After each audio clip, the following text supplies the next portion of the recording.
امام حسن رضی الله تعالی عنہ د حضرت علی رضی الله عنه زوی دی او یو بل رور دی میرانه رور دی محمد بن حنفیه یا حنیفه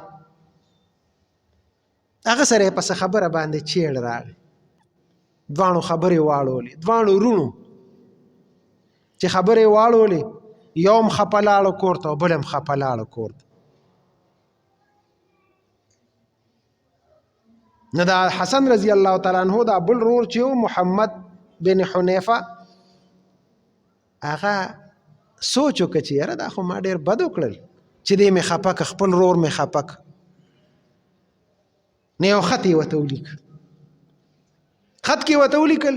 وی ستا مور زما د مور نه ډېره غوره ده ستا مور دا د پیغمبر علیه الصلاة وسلام د دوانو جهانو د سردار د زړه ټوټه ده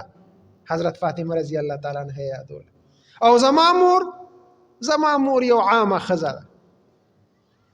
ستا نیکه هغه د دوانو جهانو سردار دی جناب محمد رسول الله صلی الله علیه وسلم او زما نیکه جعفر ابن قیس دا د یو عام قبیله سړی دی نه زما د نیکه نه ستا نیکم بهتر دی ستا د مور نه زما د مور نه ستا مورم بهتره ده او زما د نیکه نه ستا نیکم بهتر دی ته ډېر د لوی مرتبې سړی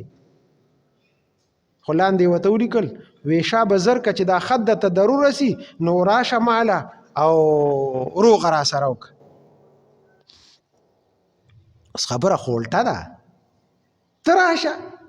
اومې دومره قدر کوي اومې دومره احترام کوي چې ستا نیکه زمانه بهتر دی ستا مور زمانه بهتره ده ته زمانه بهترې خو چې خط ضرور رسي نو سمدستي راشه ما سره او جوړه را سره وکړه غرض یې دا خط یې ورکړ او لاړ په منډه غلام لی ورکړ وینځې لی ورکړ وی دا خط ور ورسوه حضرت حسن رضی الله تعالی عنه چې خط وکته سمدستي را روان شو او د ده کور ته راغی او دوانو روغه وکړه یو بل ته ورته غاړه وتل او جوړه یې وشو خو خط کې ورته اخره کې لیکلي وو وی ته راشه ځکه چې ته د ډېرې لویې مرتبې خاوند دی لوی سړی نو چې دا فضیلتم ته حاصل کی چې دا زه حاصل نکم چې زه د پسې درشم وګوره کنه د بل خیر خواهی لټوله چې ته بهترې نو بهتره کارونه تا سره ښایي نو پکار دا چې ته زما کور ته راشي او ما سره جوړه وکړي چې دا فضیلتم تا ته حاصل شي دا د عمل خاوندانو دا د کردار خاوندانو مونږ به دوه کسه جګړه وکړو بیا به مونږ داسې خبرې کوو مونږ خو ورپسې سپکې وایو بدې ردې وایو ستا پلار داسې ستا مور داسې ستا خور داسې ستا فلان کې ته څه زما په مخ کې د دوه پیسو سر به یې نه وي مونږ د عمل خاوندان نه یو پیغمبر علیه الصلاة وسلام مونږ ته ژوند ښودلی دی عمل چې عمل وکړې اوس دا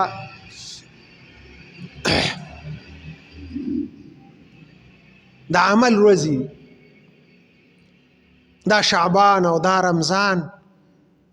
دا مونږ ته پیغمبر علیه الصلاة وسلام او الله پاک ویلي دي چې دا د عمل ورځې دي کې عمل وکړي ما یو خبره اوس وکړه چې پیغمبر علیه الصلاة وسلام به دې میاشت کې روجې ډېرې زیاتې نیولې خو ګورې خیال ساتئ امت ته دا نه دي ویلي چې تاسو هم پکې ډېرې روجې ونیسئ بعضې خلک ډېرې روجې نیسي نو که عادت یې وي نو خیر دی خو که د چا عادت نه وي نو هغه دې نه نیسي پیغمبر علیه السلام فرمایي زیاتې روجې مه نیسئ هسې نه چې فرض روجو نه وځئ تاسو به نفلي روجې نیسئ بدن به هم دومره کمزوري شي چې د فرضو نه به وځئ د حاجیانو کې بعضې حاجیان صاحبان که نه نو دوی حج له لاړ شي نو موږ سره یو ملګری دغسې و هغه وی زه د غارې سور ته خو خیجم هلکه مه خیجه په قلار کښېنه د حج نه به ځان وباسې د فرضو نه به ځان وباسې او مقصې یې وکړل ځان یې بادر کو لاړه غارې سور ته نه خو چې سړی راشي ته به یې وي بیا خامخا لوی مزل دی نو بیا د حج کې داسې کمزوري و د مټ نه به م نیولې و ګرځو به نو دا دقه چلی بیا چې ځان په نفلو باندې ځان د فرضو نه وباسي په یو غیر ضروري کار باندې ته ځان د فرضو نه وباسي نو پیغمبر علیه السلام فرمایي په شعبان کې روزې تاسو ډېرې منیسئ چې د چا عادت ني، هسې نه چې تاسو پې د فرضو نه. اوس پیغمبر علیه السلام په موږ باندې څومره شفقت کوي. وګوره امت ته وایي چې تاسو خیر د ډېرې منیسئ، زه به نیسم. حضرت عایشه رضی الله عنها فرمایي وایي پیغمبر علیه الصلاة وسلام به موږ ته به پته ولګېده چې یاره د ده دا ټوله میاشت جوړې روژه وه، غونډه میاشت یې روژه نیولې. نو خپل ډېرې نیوي او امت ته وایي خیر دی تاسو کمزوري یې، تاسو روژې ډېرې منیسئ. نو بعضې شوقیان یې هغه ډېرې روژې نیسي. روژې دې نیول مسلې تپوس کوي څو روژې ونیسو دې میاشت. دا د یوه شپه د شعبان دا ورځ 15 شعبان د دې فضیلتونه راغلي دي. پیغمبر علیه الصلاة وسلام د شعبان په شپه باندې عبادت وکړي او د شعبان په 15 باندې 15 شعبان روژه ونیسي. فضیلتونه راغلي دي. پیغمبر علیه الصلاة وسلام خپل هم روژه نیولې ده او د شپې عبادت یې هم کړی دی. دا یوه ورځ یوه شپه بس دا چې دی نو مونږ ونیسو نو دونه ده چې لږ شانتې به تیار شو رمضان ته. رمضان به رایاد شي چې یاره را روانه واپسې ګورې 15 دن بعد د رمضان میاشت ته روژې به نیسو چې لږه تیاري م ورته وشي. پیغمبر علیه الصلاة وسلام د قرآن مجید د آیاتونو په رڼا کې دا کوم آیاتونه چې ما تلاوت کړل الله پاک فرمایي دا قرآن مجید انا انزلناه فی لیلة مبارکة